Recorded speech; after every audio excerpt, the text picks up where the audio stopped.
Pemirsa, masalah yang kesannya sepele seperti bau mulut ini bukan saja bisa menurunkan rasa percaya diri, namun bisa jadi pertanda adanya masalah pada kesehatan tubuh. Nah, agar Anda tak keliru, kita cari tahu yuk apa itu bau mulut atau halitosis. Bau mulut adalah salah satu gejala yang sering dikeluhkan oleh pasien. Penyebab dari bau mulut tersebut bisa dari gigi, bisa dari THT, bisa dari saluran pencernaan, bisa dari paru-paru, dan mungkin juga setelah diperiksa dari organ-organ tadi ternyata faktor psikis sebagai penyebabnya. Nah pemirsa, bau mulut memang seringkali dikaitkan dengan adanya masalah kesehatan gusi, kebersihan gigi dan mulut. Ini benar karena terbukti 80% kasus bau mulut diakibatkan karena masalah pada kesehatan gigi dan mulut, seperti gigi berlubang atau gusi. Saat Anda kurang memperhatikan kebersihan gigi dan mulut, sudah pasti kotoran yang menumpuk pada sela gigi atau bagian gigi berlubang akan mengalami pembusukan, sehingga memicu munculnya bakteri yang menyebabkan mulut mengeluarkan bau tak sedap. Lalu apa saja ya fakta dan mitos seputar bau mulut yang banyak diyakini masyarakat? Pemirsa, you are what you eat.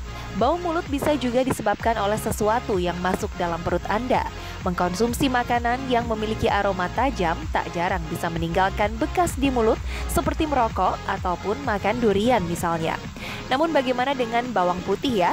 Karena bukan saja bisa menyebabkan bau badan, ternyata konsumsi bawang putih katanya juga bisa menyebabkan bau mulut.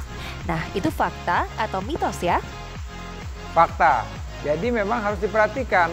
Kadang-kadang makanan tertentu ya, seperti tadi nih misalnya bawang putih, kemudian juga misalnya pete, jengkol, atau kadang makanan-makanan lain yang pada saat kita konsumsi, kita lupa misalnya berkumur-kumur dengan air putih, itu bisa menimbulkan bau yang tidak sedap kepada sekeliling kita.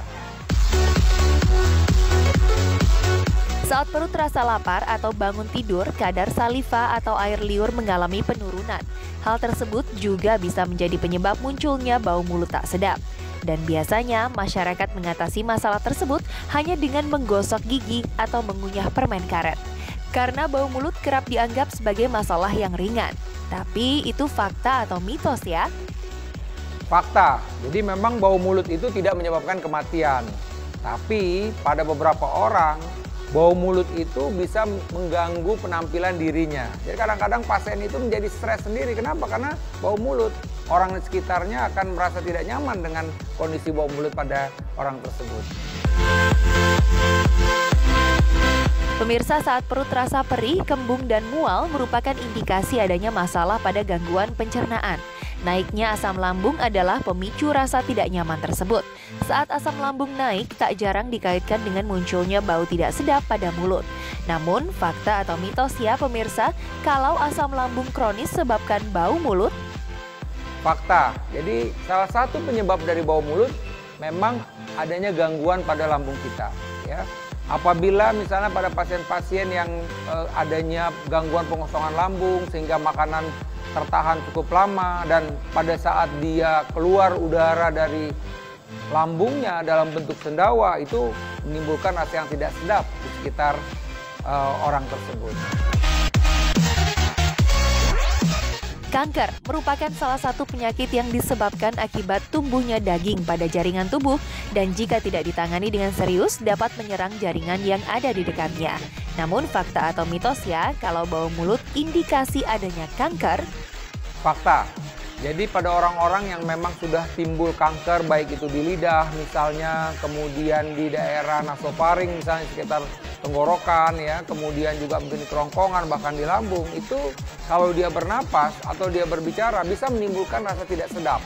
Jadi memang kalau kita mengalami gangguan bau mulut, memang mesti dipastikan dulu apa sih sebenarnya yang terjadi, kenapa orang tersebut mengalami bau mulut yang tidak sedap tersebut. Munculnya bau tidak sedap saat sedang berbicara dapat menurunkan rasa percaya diri. Oleh karenanya, untuk menghilangkan bau tidak sedap tersebut, masyarakat banyak yang menggunakan obat. Fakta atau mitos ya, kalau obat kumur dapat menghilangkan bau mulut? Fakta. Ya, jadi pada orang-orang tertentu ya berusaha untuk mengatasi bau mulut dengan cara berkumur. Tapi sekali lagi tadi dengan obat kumur tertentu misalnya. Tapi sekali lagi kalau itu memang penyebabnya itu di sekitar rongga mulut. Kalau itu penyebabnya karena di lambung, biasanya dengan cara berkumur itu tidak bisa mengatasi permasalahan tersebut. Jadi ini juga bisa jadi artinya buat pasien tersebut atau buat orang tersebut bisa berpikir kalau setelah dia coba dengan obat kumur tidak berhasil, lah dia mesti berpikir jangan-jangan mungkin ada organ lain sebagai penyebab dari bau mulut tersebut.